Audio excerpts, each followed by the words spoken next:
Marcelo Valley, and the educator that I am choosing to recognize today is Robert Cook, or as I know him, Mr. Cook. I met Mr. Cook when I attended Central High School in Rapid City, South Dakota. I met him when I had joined this program called the Atiapi program, and this was designed to help Native American students succeed academically.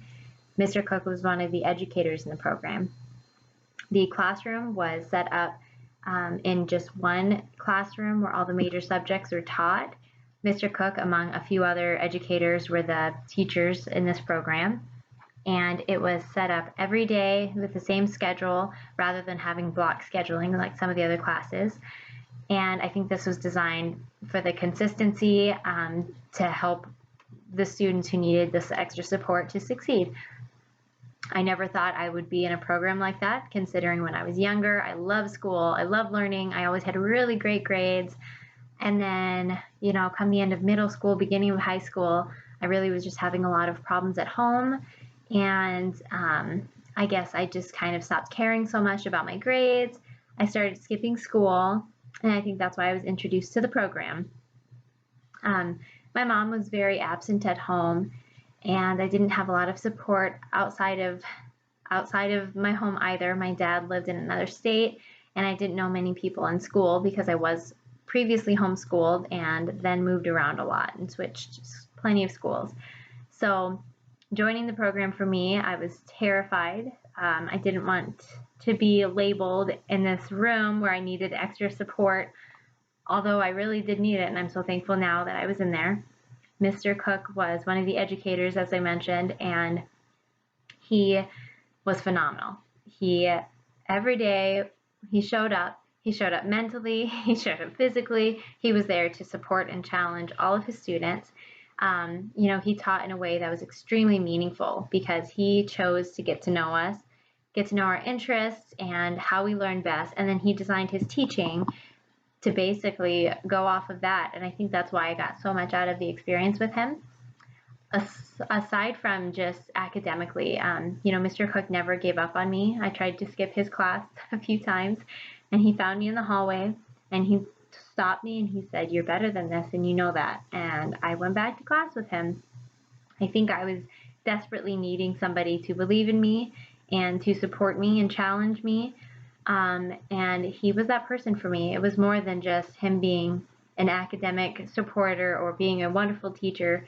He was there for me socially and emotionally. And when I was in high school during this time, my dad grew very ill and he ended up passing away. And I don't think that Mr. Cook knew this or ever knew this at the time or even now, but he stepped in as almost a strong male figure in my life when I needed it. And he was extremely supportive when everything with my dad was going on. Even after I left the program, he'd stop me in the hallway, say hi, ask how I was doing, ask my other teachers how I was doing in classes. He'd always offer his support. And I think that just goes to show what an educator should be. It was more than just physically being there, physically teaching me the content, maybe helping me answer some questions here and there, or giving me a big breakthrough. It was everything encompassed in that. And he really drove me to want to be successful because he believed in me. So I started to believe in myself again. And a lot of the qualities that he showed to me, now I'm a parent. I'm a single mom. I have 2 kids, and some of the qualities that he showed are some of the things I would want my children to have with every teacher, and I wish that they could. And that's something I want to provide to my future students. I want to offer support. I want to challenge them. I want to hold them accountable for their own learning so they know what they're capable of. Because at some point in life, they're going to need to hold themselves accountable. They need to acknowledge that the decisions they make now are going to affect them later. And that's something Mr. Cook helped me realize. I have also come to realize a lot of the things that I do and that I'm learning in school and the type of teacher I want to be, the type of classroom I hope to have, really all stem from my experience with Mr. Cook and the type of educator he was. As far as I know, he's still teaching. I haven't had the opportunity to talk to him after school, but He really has touched my life. I'm sure he's touched many other students' lives, and he is my motivation to become a teacher as well as my 2 children. And I cannot wait to be in a classroom and show children what an educator should be,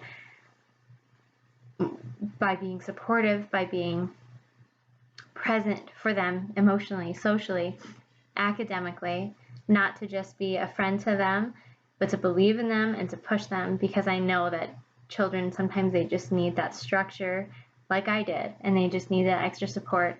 And I know that if he could at least do that to me, to one person, I can change at least one child's life or their outcome and help them believe more in themselves and have a better positive outcome in school. So thank you, Mr. Cook, and thank you for all of you for listening to my video.